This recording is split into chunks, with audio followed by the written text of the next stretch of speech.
నమస్తే, welcome to I news.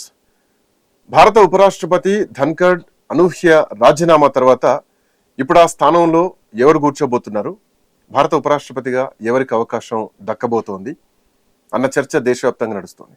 ఒకవైపు బీహార్ ఎన్నికలు రాబోతున్నాయి, బీహార్కు చెందినటువంటి నేతకే ఉపరాష్ట్రపతి పదవి దక్కబోతోంది అన్న చర్చ అటు ఉత్తర భారతదేశంలో నడుస్తుంటే, దక్షిణ భారతదేశం నుంచి తెలుగు వాళ్ళకు అవకాశం రావాలి అన్న వాదన ఇటు దక్షిణాది నుంచి వినిపిస్తోంది.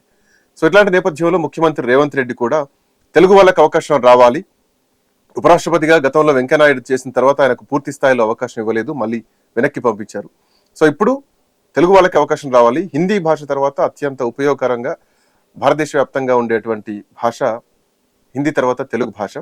సో తెలుగు వాళ్ళకి అవకాశం రావాలి అన్న చర్చ ముఖ్యమంత్రి రేవంత్ రెడ్డి నిన్న ఢిల్లీలో ప్రెస్ మీట్లో చేసినటువంటి ప్రసంగం. సో నిజంగానే తెలుగు వాళ్ళకు వచ్చేటువంటి అవకాశం ఉందా, అట్లాంటి పరిస్థితులు ఉన్నాయా, మాట్లాడదాం ఒకసారి.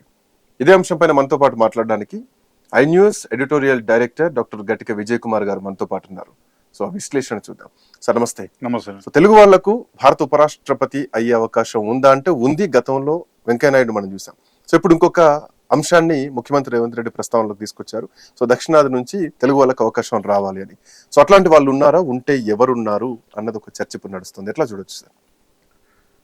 ఉపరాష్ట్రపతికి ఎవరిని పరిశీలించాలి, ఎవరిని నియమించాలి, ఎవరిని ఎన్నుకోవాలి అనేది పూర్తిగా బీజేపీ అధిష్టానం తీసుకున్న నిర్ణయం. పాయింట్.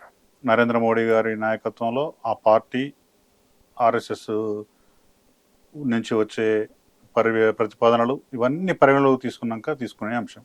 అయితే తెలుగు వారికి వచ్చే అవకాశం ఉందా అనేది కూడా జాతీయ స్థాయిలో వాళ్ళు అవలంబించే స్ట్రాటజీని అనుసరించి ఉంటుంది. వాళ్ళు ఆర్ఎస్ఎస్ భావజాలం ఉన్న వాళ్ళని తీసుకుందాం అనుకుంటున్నారా, ఉత్తరాది నుంచి తీసుకుందాం అనుకుంటున్నారా, దక్షిణాది నుంచి తీసుకుందాం అనుకుంటున్నారా, తీసుకుంటే తెలుగు వాళ్ళని తీసుకుంటారా, లేకుంటే ఎలక్షన్లు ఉన్న రాష్ట్రాల నుంచి తీసుకుంటారా, ఇవన్నీ పరిశీలించి వాళ్ళ స్ట్రాటజీకి అనుగుణంగా రాజకీయంగా వారికి ఏది లాభదాయకమైతే ఆ నిర్ణయం తీసుకుంటారు. రాష్ట్రపతిని ఎన్నిక చేసేటప్పుడు మనం చూస్తే ఒకసారి మైనార్టీని అంటే అబ్దుల్ కలాం రూపంలో, ఒకసారి ఎస్టీని, తర్వాత ఎస్సీని నియమించిన సందర్భాలు మనం చూస్తాం. ఉపరాష్ట్రపతి ఎన్నికల్లో కూడా ఈ సామాజిక కోణం పరిశీలిస్తారా, భౌగోళిక కోణం పరిశీలిస్తారా, లేకుంటే పార్టీ కోణం పరిశీలిస్తారా, లేకుంటే ఇప్పుడు ఒక సంకీర్ణ ప్రభుత్వం నడుపుతున్నది కాబట్టి మిత్రపక్షాలను కూడా పరిగణలోకి తీసుకుంటారు. ఇవన్నీ అంశాల ఆధారంగానే ఉప రాష్ట్రపతి ఎవరైతారు అనేది మనం ఒక అంచనాకు రావచ్చు.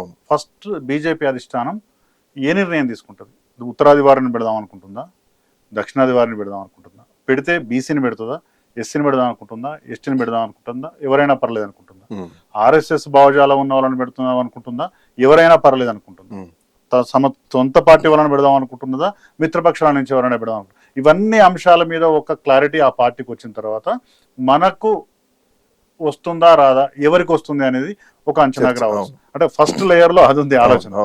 సెకండ్ విషయానికి వచ్చినప్పుడే ఇదంతా ఒకవేళ ఇదంతా జరిగి దక్షిణ భారతదేశానికే ఉపరాష్ట్రపతి ఇవ్వాలి, ఎందుకంటే పార్టీ బలంగా ఉత్తర భారతదేశంలో ఉన్నప్పటికీ దక్షిణ భారతదేశంలో కొంత వీక్ గా ఉంది. ఒక కర్ణాటకలో తప్ప మిగతా ఎక్కడ కూడా ఇప్పటివరకు అధికారంలో లేకపోయింది.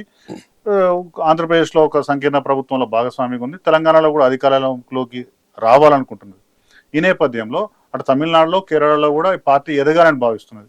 ఈ నేపథ్యంలో దక్షిణాదికి ఇస్తే బాగుంటుంది అనేది ఒక ఆలోచనగా ఉంది. అప్పుడు దక్షిణాదికి ఇస్తే తెలుగు వారికి ఇస్తే ఎట్లుంటది అనేది కూడా ఒక ప్రధానమైనటువంటి చర్చ. తెలుగు వారికి ఇచ్చినప్పుడు ప్రధానంగా పార్టీ వాళ్ళకి ఇవ్వాలా, బయటి వాళ్ళకి ఇవ్వాలా, మిత్రపక్షాలకు ఇవ్వాలా, పార్టీ వాళ్ళు మిత్రపక్షాలకు కాకుండా కొత్త పక్షాన్ని కూడా కలుపుకోవడానికి దీన్ని ఒక అవకాశంగా మలుచుకోవాలా అనే విషయం కూడా బీజేపీ ఆలోచించే అవకాశం ఉంది. అట్లా ఆలోచించినప్పుడు తెలుగు రాష్ట్రాల నుంచి మనకు ప్రధానంగా 4 పేర్లు వినపడుతున్నాయి.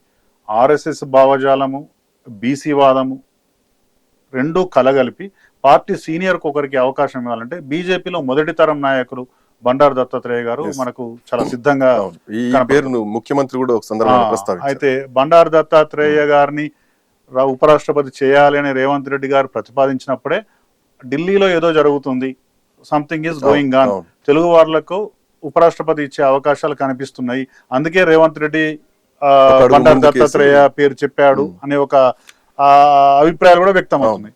నిజంగా బండారు దత్తాత్రేయ గారికి ఇస్తారా ఇస్తే ఆయన ఎలిజిబుల్. ఒకవేళ బండారు దత్తాత్రేయ గారు కాకుండా మిగతా పేర్లను పరిశీలించాల్సి వచ్చినప్పుడు కొత్తగా పార్టీ విస్తరించాలి, ఇంకా కొత్త దారులు అంటే కొత్త రక్తాన్ని ఎక్కించాలి, లేకుంటే కొత్త సెక్షన్స్ కూడా మనం పార్టీని విస్తరించాలనుకున్నప్పుడు చంద్రబాబు నాయుడు గారి పేరును వాళ్ళు పరిశీలించవచ్చు మిత్రపక్షం కాబట్టి, లేదంటే చిరంజీవి గారి పేరును పరిశీలించవచ్చు. టీఆర్ఎస్ ను తమ ఎన్డీఏలో కలుపుకొనైనా బీజేపీలో కలుపుకొనైనా కేసీఆర్ ను కూడా ఉపరాష్ట్రపతి చేయొచ్చు అనే ఒక అంచనాలు ఉన్నాయి. ఉత్తర భారతదేశానికి కాకుండా అన్ని పేర్లకు కొన్ని అర్హతలు ఉన్నాయి. ఉత్తర భారతదేశానికి కాకుండా దక్షిణ భారతదేశానికి ఇద్దాం అనుకున్నప్పుడు, దక్షిణ భారతదేశంలో తెలుగు వారికే ఇద్దాం అనుకున్నప్పుడు ఈ నలుగురు పేర్లు మాత్రం ప్రధానంగా పరిశీలించే అవకాశం ఉంది. ఓకే, తెలుగు వాళ్ళు. సో ఈ నలుగురిలో ఎవరికి ఎక్కువ ఎలిజిబిలిటీ ఉన్నది అన్నది ఒక పాయింట్. ఎందుకంటే చిరంజీవి రాజకీయాల్లోకి వచ్చి మళ్ళీ వెళ్ళిపోయారు. సో ఆయన ఇప్పుడు ఆ పదవిలో కూర్చున్నటువంటి పరిస్థితిలో ఉన్నారా? కేసీఆర్ మోడీని విభేదించారు. ఈ మధ్య కాలంలో మొన్న జరిగినటువంటి రజతోత్సవ సభలో బీజేపీని ఎక్కడా విమర్శించలేదు. ఒక 2 నిమిషాల్లో ఆపరేషన్ కగారు గురించి మాట్లాడారు. సో చంద్రబాబు నాయుడు ఆల్రెడీ కూటమి ప్రభుత్వంలో ఉన్నారు, ముఖ్యమంత్రిగా ఉన్నారు. సో ఇప్పుడు ఆయన నిర్ణయం తీసుకుంటారా? బండారు దత్తాత్రేయకు అవకాశం ఉంటుందా? ఎవరికి ఎక్కువ ఎలిజిబిలిటీలు ఉన్నాయి అనుకోవాలి దీంట్లో? నిజంగా ఈ నలుగురిలో ఎలిజిబిలిటీ టెస్ట్ పెడితే ఎవరికి ఉండాల్సిన పాజిటివ్ పాయింట్స్ వాళ్ళకు. ఆఫ్ కోర్స్, అవును. బీజేపీ కోణంలో ఆలోచిస్తే కూడా ఎవరిని తీసుకుంటే నష్టం, ఎవరిని తీసుకుంటే ఎక్కువ ఉపయోగం అనే పరిశీలన చేస్తే ఒక్కొక్కరి ద్వారా ఒక్కొక్క ఉపయోగం ఉంటుంది. బండారు దత్తాత్రేయ గారి నుంచి మొదలు పెట్టుకుంటే కేసీఆర్ వరకు ఎవరిని రాష్ట్రపతిగా తీసుకున్నా ఆ పార్టీకి కొన్ని అనుకూలతలు ఉన్నాయి.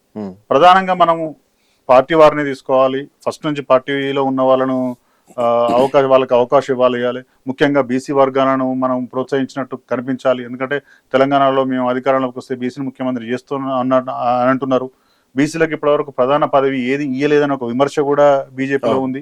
పార్టీ అధ్యక్ష పదవి ఇవ్వలేదు, కేబినెట్ మంత్రి పదవి ఇవ్వలేదు, తర్వాత మన ఎల్పీ ఫ్లోర్ లీడర్ ఇవ్వలేదు.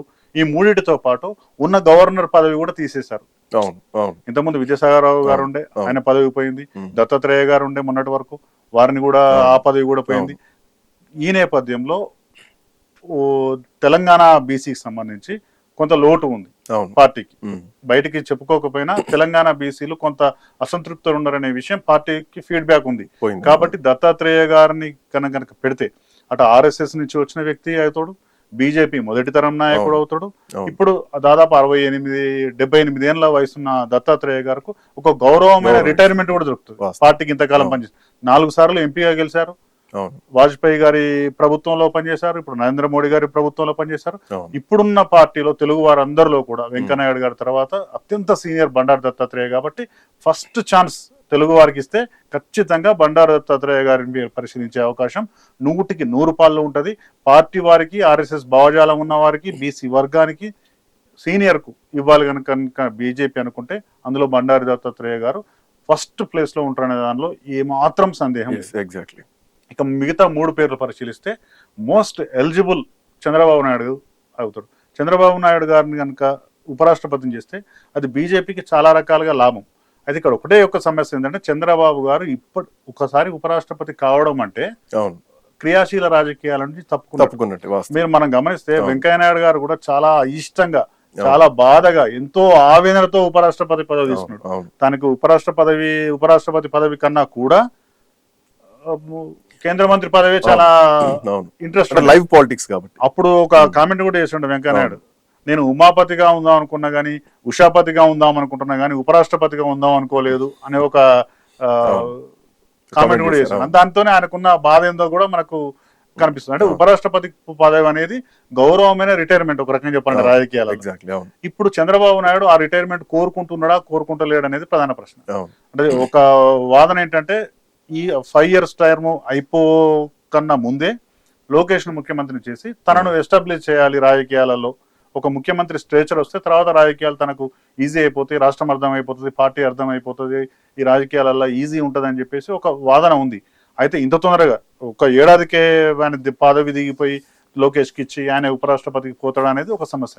నిజంగా చంద్రబాబు నాయుడు కనుక ఉపరాష్ట్రపతి కావాలని ఆయనకు కోరుకుంటే బీజేపీ అధిష్టానం కూడా పెద్దగా ఆలోచించకపోవచ్చు, ఈజీగా ఇచ్చే అవకాశం ఉంటుంది. ఎందుకంటే దాదాపు నరేంద్ర మోడీ గారికి ఉన్నంత చరిత్ర చంద్రబాబు నాయుడు. వాస్తవం. ఈ దేశ రాజకీయాల్లో ఇప్పుడు సమకాలీన రాజకీయాల్లో బతికున్న రాజకీయ నాయకుల్లో పేర్లు చెప్తే ఒక టాప్ 5-6 లో చంద్రబాబు నాయుడు. 4 సార్లు ముఖ్యమంత్రిగా చేయడమే కాకుండా గతంలో ఒక యునైటెడ్ ఫ్రంట్ రూపకల్పనలో కానీ, అవును. తర్వాత ఎన్డీఏ వాజ్పేయి గారు ప్రధానమంత్రి అయినప్పుడు ఎన్డీఏలో ఉన్న క్రమంలో కానీ, ఇప్పుడు నరేంద్ర మోడీ 3 సార్లు అయితే 2 సార్లు కూడా ఆయన తోడ్పాటు ఉంది. అవును. ఇప్పటికిప్పుడు కూడా ఉన్న ఎన్డీఏ గవర్నమెంట్ చాలా కీలకంగా చంద్రబాబు నాయుడు గారి తోడ్పాటు అందిస్తున్నారు. కాబట్టి చంద్రబాబు నాయుడు గారు నేను ఉపరాష్ట్రపతి కావాలని కానీ ఆయనకు అనుకుంటే ఇక దానికి అడ్డేం ఉండకపోవచ్చు, మనకున్న అభిప్రాయం. ఇక మూడో తెలుగు వాళ్ళు అనుకుంటే ఈ తెలుగు వాళ్ళకి ఇవ్వాలి అనుకున్నా, చంద్రబాబు నాయుడు నేను ఉపరాష్ట్రపతి కావాలనుకున్నా పెద్ద కష్టం కాదు. ఇక్కడ సమస్య ఏంటంటే చంద్రబాబు నాయుడు అనుకుంటున్నాడా లేదా అనేది. ఇప్పటికిప్పుడు ముఖ్యమంత్రి పదవిని కొడుక్కిచ్చి ఆయన ఉపరాష్ట్రపతి అయ్యి క్రియాశీల రాజకీయాల నుంచి తప్పించుకుంటాడా అనేది ప్రధాన ప్రశ్న. ఇక మూడో పేరు వస్తే చిరంజీవి. చిరంజీవికి నరేంద్ర మోడీ గారికి చాలా చాలా చాలా దగ్గర సంబంధాలు. ముఖ్యంగా పవన్ కళ్యాణ్ అన్న, చిరంజీవి అన్న నరేంద్ర మోడీకి చాలా అభిమానం అని ఆయనే చాలా అభిమానం, ప్రేమాన్ని కూడా విజయవాడలో జరిగిన సమావేశాలలో కావచ్చు, ఢిల్లీలో జరిగిన సమావేశాలు ఎక్కడ చిరంజీవి పడ్డా కనిపించినా చాలా ఆప్యాయతగా పలకరించడం. ఇదంతా ఒక ప్రస్తావన కూడా వచ్చింది, బీజేపీ తెలంగాణ ఆంధ్రప్రదేశ్ అధ్యక్షుడిగా చిరంజీవిని చేయబోతున్నారు అన్నటువంటి వాదన కూడా వినిపించింది. చాలా రకాల ప్రశ్నలు వచ్చినాయి. ఇప్పుడు పవన్ కళ్యాణ్ కూడా తన రాజకీయ భవిష్యత్తును హిందుత్వ ఎజెండాలోనే ఎత్తుకుంటున్నాడు. కాబట్టి పవన్ కళ్యాణ్ ప్రోత్సహించాలైనా, హిందుత్వ ఎజెండాను ముందు తీసుకుపోవాలన్నా, చిరంజీవి లాంటి ఒక ఐకానిక్ పర్సనాలిటీ, చిరంజీవిని కొత్తగా ఎవరికి పరిచయం చేయాల్సిన అవసరం లేదు. దేశవ్యాప్తంగా పేరున్న నాయకుడు, ఒక కాపు సామాజిక వర్గానికి చెందినవాడు, దక్షిణ భారతదేశంలో కాదు భారతదేశం అంతా కూడా పేరున్న వ్యక్తి, ఇప్పటికే పద్మవిభూషణ్ బిరుదాంకితుడు కూడా. కాబట్టి ఇన్ని రకాల క్వాలిటీస్ ఉన్నాయి. కాబట్టి చిరంజీవి లాంటి ఒక వ్యక్తిని ఉపరాష్ట్రపతి చేయడం వల్ల దేశవ్యాప్తంగా కూడా బీజేపీకి మంచి పేరు అవకాశం ఉంటుంది.